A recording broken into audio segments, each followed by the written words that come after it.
லெபனானில் நடந்ததை ஒரு இராணுவ அதிசயம் என்று கூறலாம், அல்லது புலனாய்வு அதிசயம் என்றும் கூறலாம்.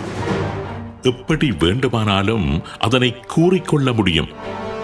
ஆனால் உலகின் போரியல் ஆய்வாளர்களை பொறுத்தவரையில் நடந்தது எல்லாவற்றையுமே அவர்கள் அதிசயங்களாகவே பார்க்கின்றார்கள். உலகின் மிகப்பெரிய போராட்ட கட்டமைப்பை வெறும் 10 நாட்களுக்குள் சிதைப்பது என்பது உண்மையிலேயே ஒரு அதிசயம்தான். 2 லட்சம் ஏவுகணைகள், 1 லட்சம் நன்கு பயிற்றப்பட்ட போராளிகள், தடையெதுவும் இல்லாத தாராளமான வழங்கல்கள். ஈரான், ரஷ்யா, சிரியா என்று பின்னணியில் பெரிய பெரிய வல்லரசுகள் வெறும் 10 நாட்களுக்குள் அதனது களமுனை தளபதிகள் முதல் 2ஆம் கட்ட தலைமைகள், அதியுயர் தலைமை என்று ஒருவரை கூட விட்டு வைக்காமல் ஒவ்வொருவராக தேடி தேடி அழிப்பது என்பது உண்மையிலேயே இலகுவான ஒரு காரியம் அல்ல. அதுவும் ஹிஸ்புல்லா கடந்த 20 வருடங்களாக பார்த்து பார்த்து அங்குலம் அங்குலமாக செதுக்கி வந்த அவர்களது பலமான கோட்டையை ஒரே நொடியில் சிதைப்பது என்பது உலகையே வியப்பின் உச்சத்திற்கு கொண்டு சென்றிருக்கின்றது. ஹமாஸின் தலைவர் ஹசன் நசரல்லா மீது கடந்த வெள்ளிக்கிழமை மாலை இஸ்ரேல் மேற்கொண்ட தாக்குதலுடன் ஹிஸ்புல்லா என்கின்ற மாபெரும் கட்டமைப்பு முழுமையாக அல்லாவிட்டாலும் பெரும்பாலும் சிதைக்கப்பட்டு விட்டது என்றுதான் கூற வேண்டியிருக்கின்றது. ஹசன் நசரல்லா 1960ஆம் ஆண்டு ஆகஸ்ட் மாதம் 31ஆம் தேதி பிறந்த இவர் ஹிஸ்புல்லா அமைப்பின் தன்னிகரில்லாத தலைவர் மாத்திரமல்ல, ஹிஸ்புல்லா அமைப்பின் ஸ்தாபகர்களுள் ஒருவர். லெபனான் தலைநகர் பெய்ரூட்டின் ஒரு புறநகர் பகுதியில் பிறந்தவர். லெபனானில் உள்ள டயர் என்கின்ற பிரதேசத்தில் கல்வியை முடித்துக் கொண்ட அவர் லெபனானில் வாழும் சியா பிரிவு முஸ்லிம்களின் அரசியல் மற்றும் போராட்ட அமைப்பான அமல் இயக்கத்தில் தன்னை இணைத்துக் கொண்டு அந்த மக்களுக்காக போராட்டங்களை மேற்கொண்டு வந்தவர். அதனைத் தொடர்ந்து பால்பெக்கில் இருந்த சியா மத பாடசாலையில் கல்வி கற்றதுடன் அமால் பாடசாலையில் மதம் சார்ந்த ஆசிரியராகவும் பணியாற்றினார்.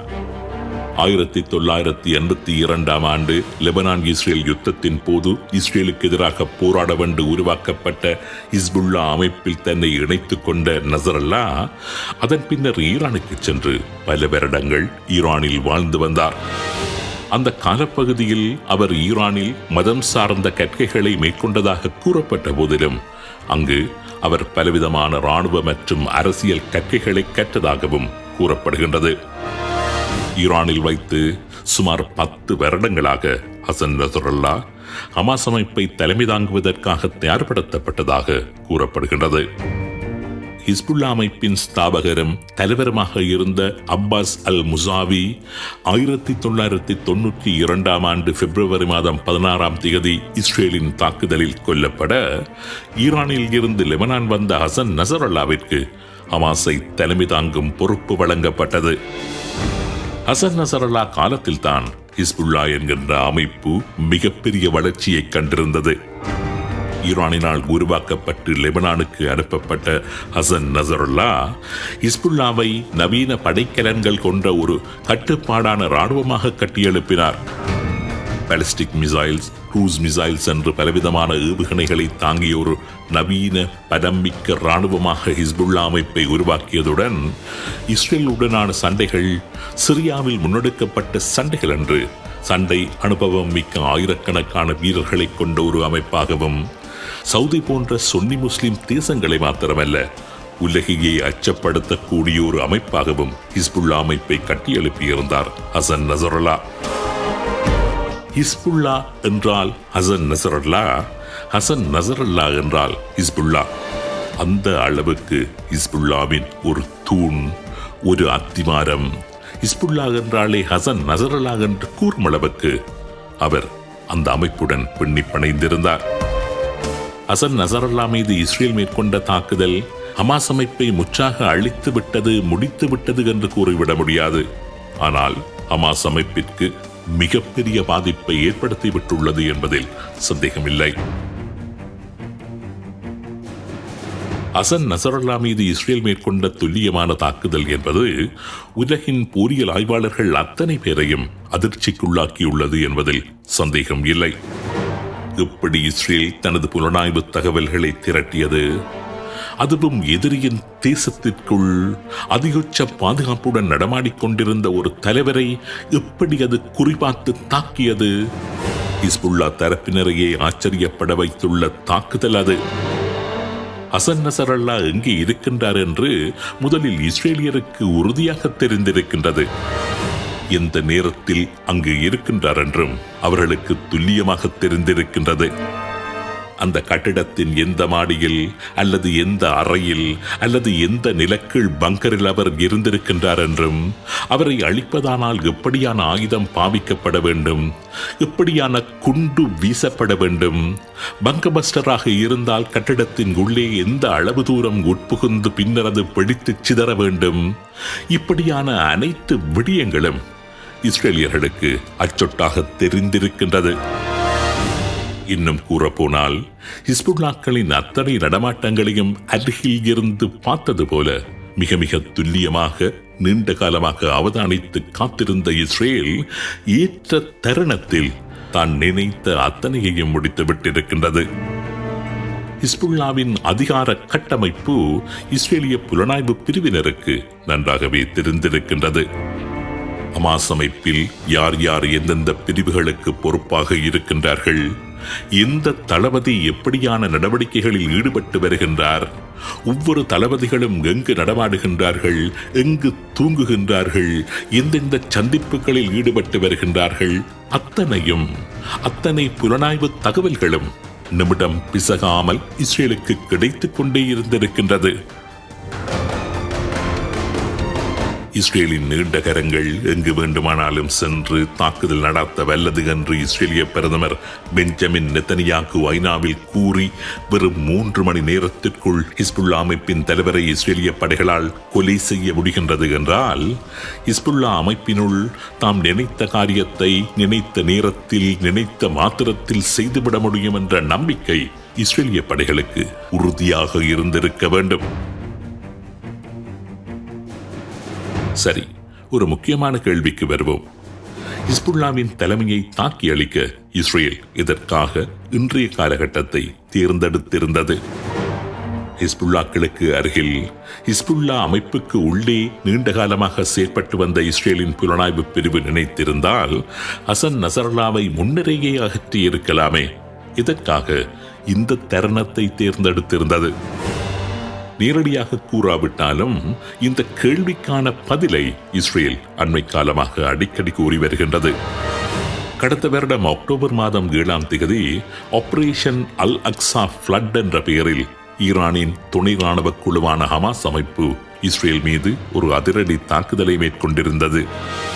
சமகாலத்தில் காசாவில் இருந்து நூற்றுக்கணக்கான எறிகணைகளை இஸ்ரேல் மீது ஏவி இஸ்ரேலின் அயன்டோம் வான் பாதுகாப்பு பொறிமுறையை சீரடக்கச் செய்து இஸ்ரேலின் கவனத்தை திசை திருப்பிவிட்டு இஸ்ரேல் மீது வெற்றிகரமான ஒரு தாக்குதலை மேற்கொண்டிருந்தது.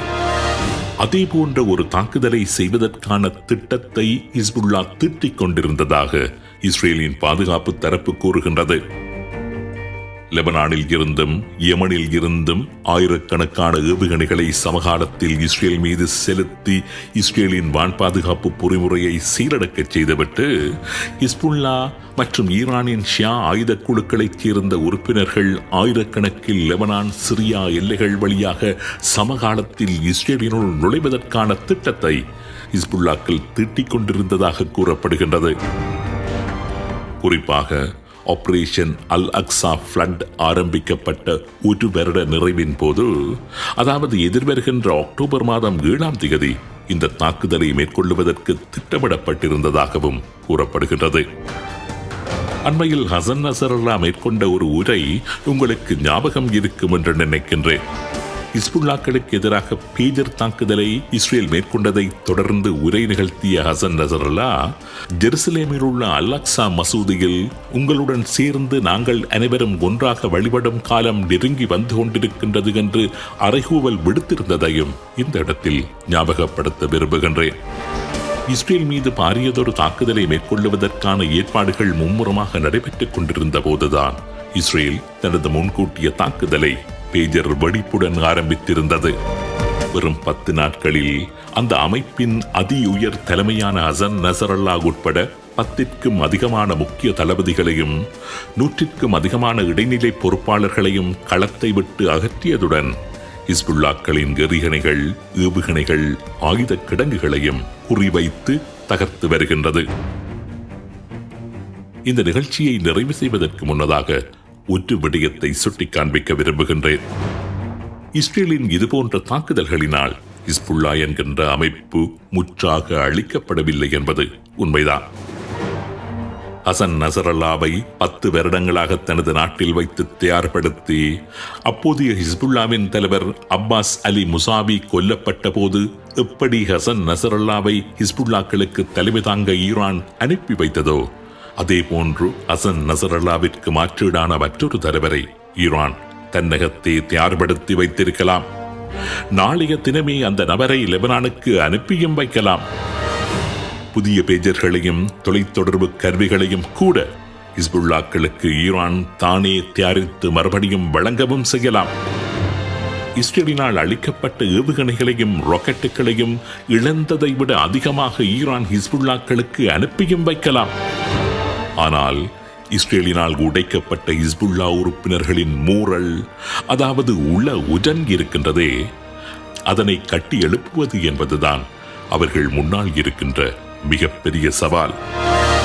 அத்தோடு இத்தனை இழப்புகள் ஹிஸ்புல்லா அமைப்புக்கு ஏற்படுவதற்கு காரணமாக அவர்கள் மத்தியிலேயே இருந்து வருகின்ற புலனாய்வு ஓட்டை இருக்கின்றதே, அந்த ஓட்டையை எட்டு நிரப்பாமல் மறுபடியும் ஹிஸ்புல்லா அமைப்பை கட்டி எழுப்புவது என்பது வெறும் விழலுக்கரைத்த நீராகவே இருக்கும் என்பதிலும் சந்தேகம் இல்லை.